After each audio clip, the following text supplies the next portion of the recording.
What's up? My name's Glue Boy. Welcome back to the channel where we're going over all things 40k. I'm back after a break I didn't want to take.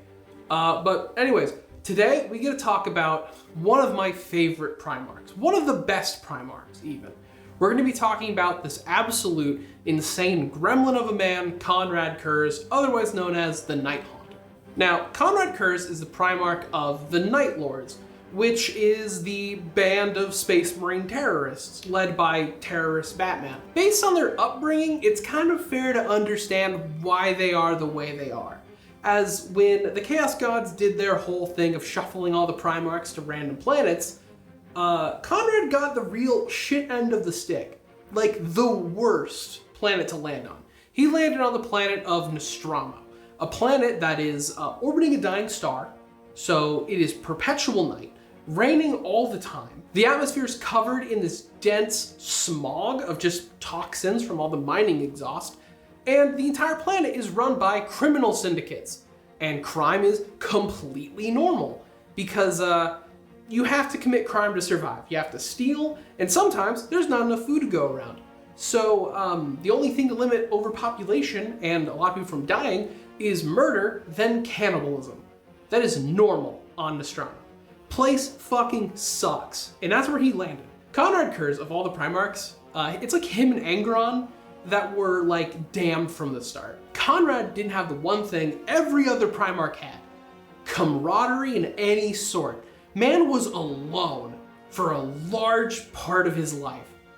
Until like he met up with his Space Marines, he was alone. Baby Konrad Curze careens into Nostromo, creating a giant impact.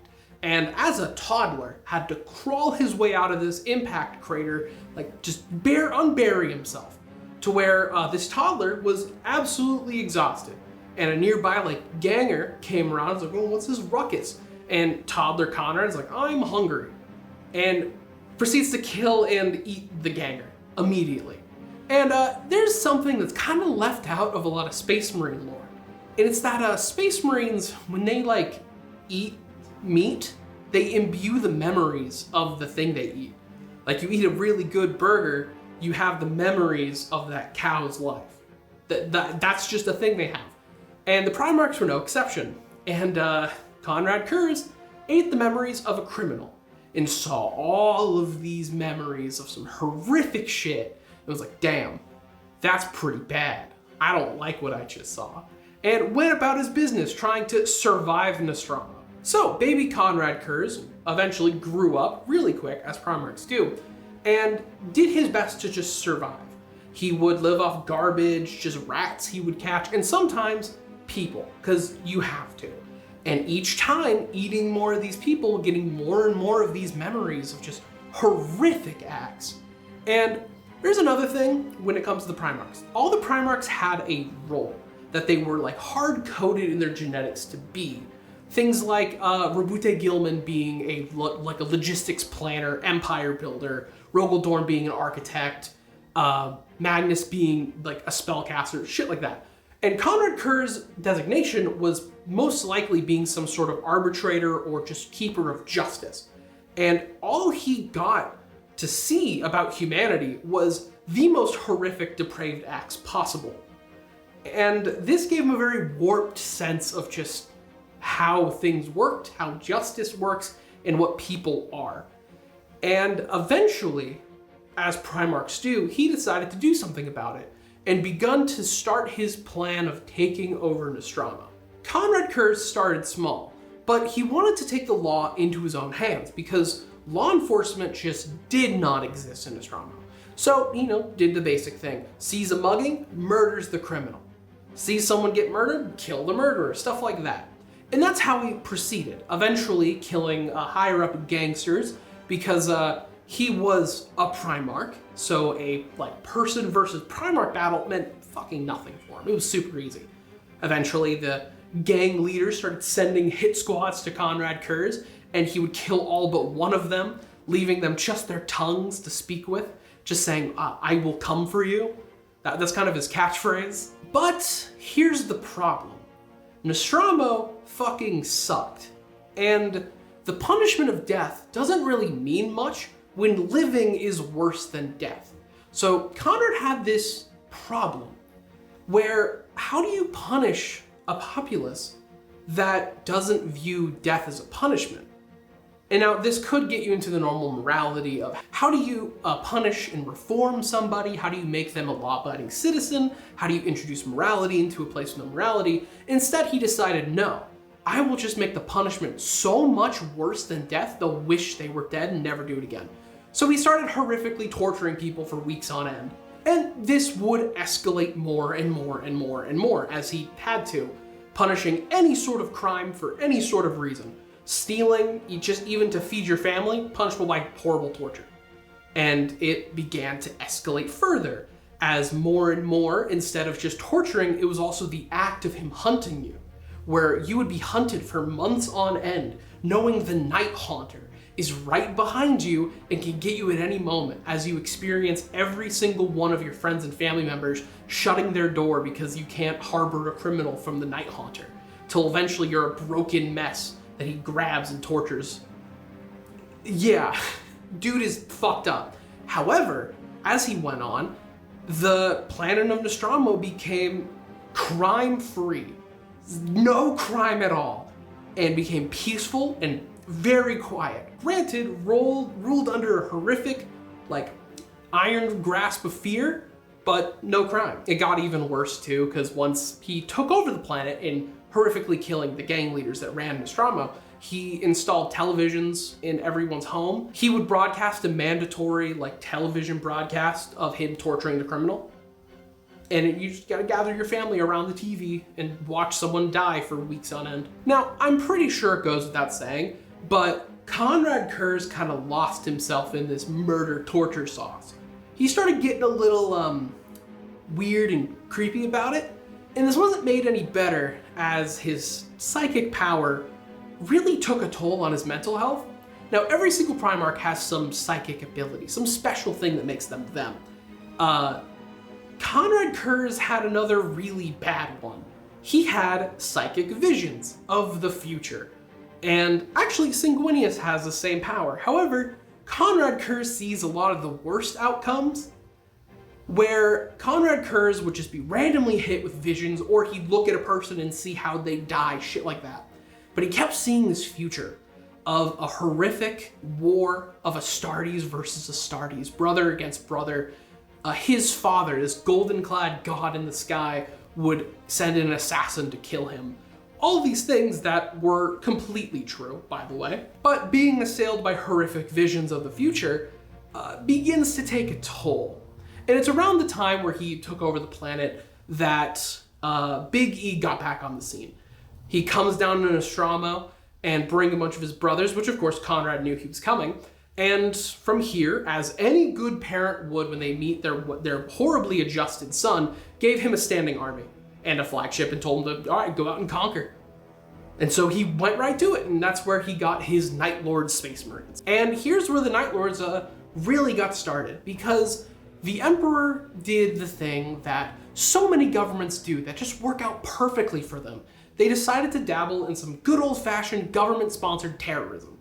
And that's where the Night Lords took in place. As a lot of their reconquering of planets and their fights in the Crusade, they killed maybe 10% of the people the other legions would, but got compliance out of doing some pretty fucked up things. The Night Lords had a reputation where if you just got word that hey, the Night Lords are gonna come to your sector if you don't comply, they're like, okay, all right, we're done. All right, yep, we're on the Imperium side, immediately. Or to make an example, say a sector is rebelling and doesn't want to give out their men to the Imperium to go die in the Imperial Guard. And they fight enough time, they're like, all right, we're sending the Night Lords. They're gonna come deal with you. And you're like, okay, all right, we surrender. All right, we're done. The Night Lords could just, and they have done this a few times, send back a message of, we have heard your request for surrender and have refused, and will then kill you. They're some depraved fucks. I will talk about them next week as well. They have some really fun lore and they're horrific. But a lot of this was made worse because Konrad really doesn't like criminals. He fucking despises them. That's who he hunts. And more he sees his legion becoming the people he hated and would have hunted on Nostromo, because they started getting really into this torture murder thing too. And it was also made worse because the second Konrad Curze left Nostromo, they went right back to their shit. And when you're getting new Space Marines, a lot of times they were sourced from the planet that the Primarch came from. So now his legion was filled of actual gangsters, murderers, rapists, like the worst scum of the planet, like the galaxy. So, and he couldn't do anything about it. He couldn't cull them because then his legion would be useless and thus he would be as well. So yeah, a good healthy mix of a legion he despises, his legion doing some horrific things, and the continuous compounding problem of his visions and just the fits he would go into. As he would actually go into like some seizure-like states when he got some of his visions if they were particularly traumatic.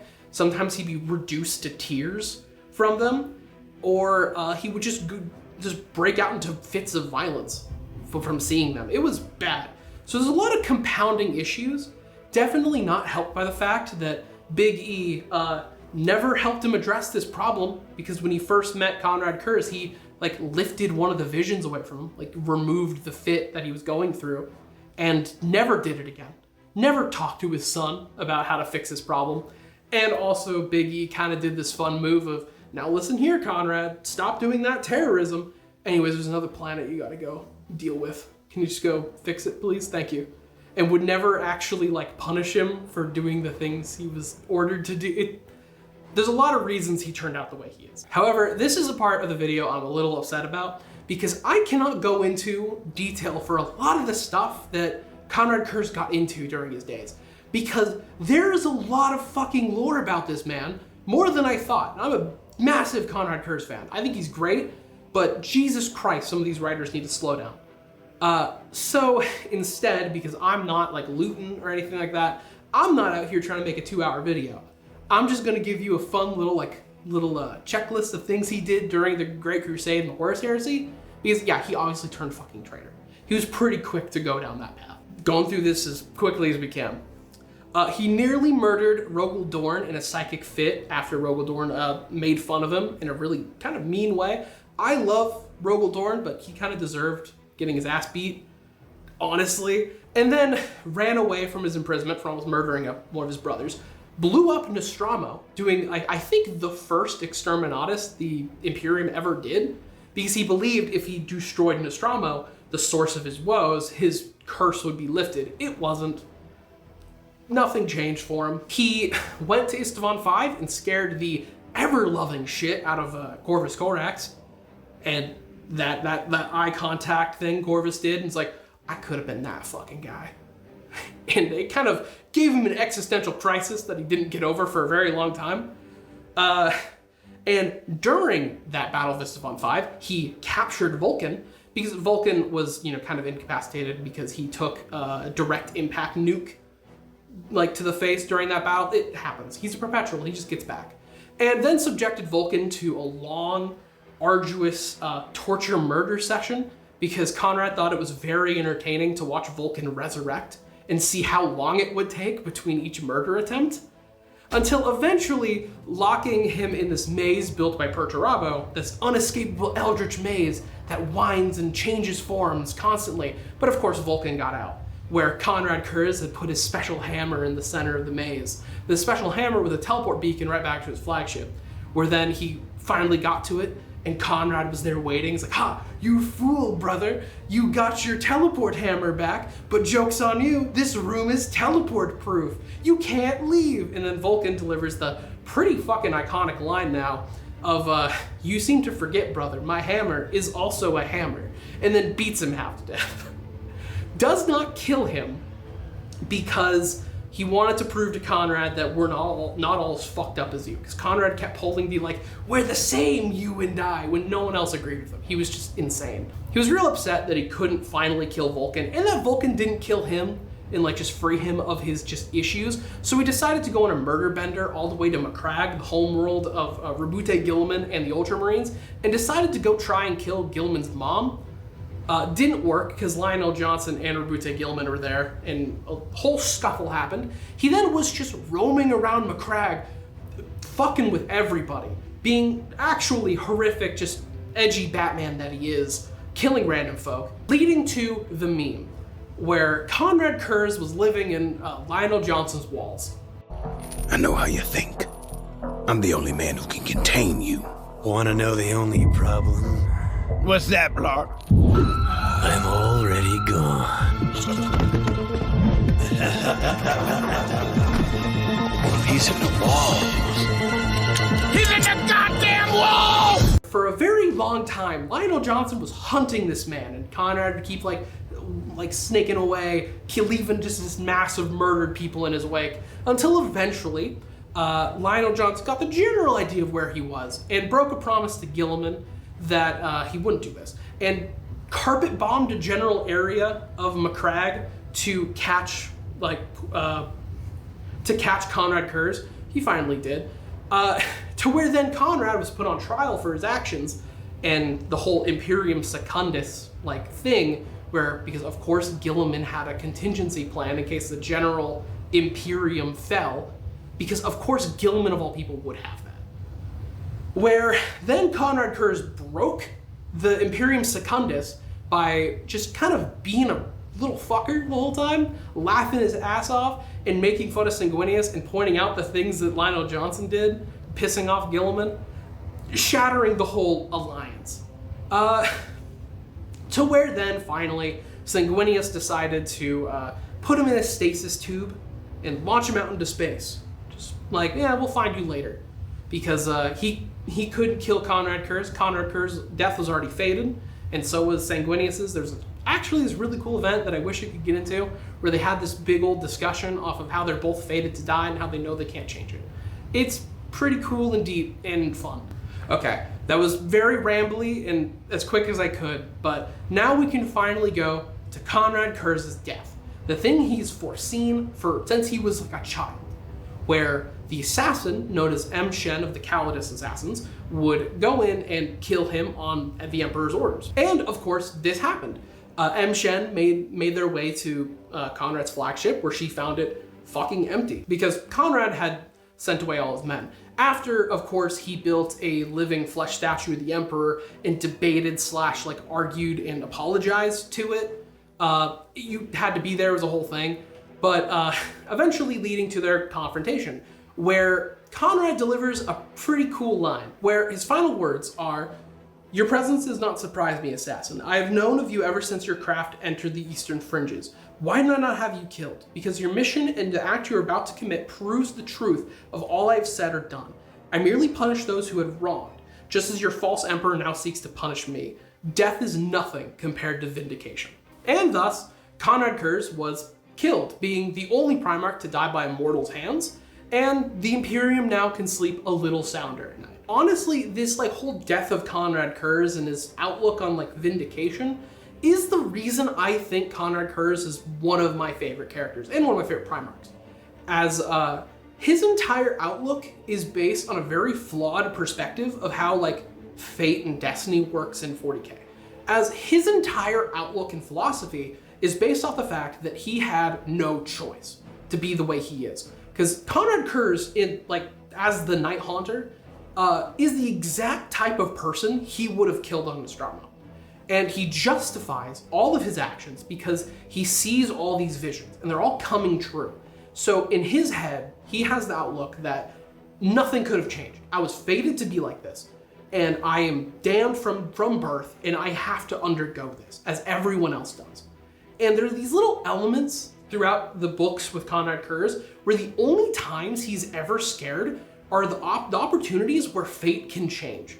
Because the moment he sees and is convinced that destiny can change, his entire worldview is shattered, and he has to deal with the fact that he is actually just a horrible piece of shit and liked doing the things he was doing. And that's a really scary thought. It's the reason why Sanguinius didn't kill him, because he let him go because he threatened Konrad Curze not with death, but with the chance that right at the end of it, the Emperor might forgive him. And that was something that scared him most of all. And that's why I really like Konrad. I kept seeing a lot of comments on my tier list video talking about like, oh, Konrad's just like edgy Batman. What is there even to him? He's just a crazy person. No, he's really deep once you actually dig into it. He's really interesting because all of his like philosophies, his theories on how things work are fucking wrong. But they all are built to justify his actions to himself, most of all. That's what's cool. I like characters that are pieces of shit and have to just justify their actions in their own head. It's real fun. Also, Konrad Curze is in my favorite list of characters in 40k that are all goofy on the outside, deep on the insects. If you just look into the surface of Konrad Curze, he's just a horrible Saturday morning cartoon villain that goes around laughing to himself, living in someone's walls, and just attacking indiscriminately. Like, he's fucking goofy. He's goofy with how stupidly evil he is.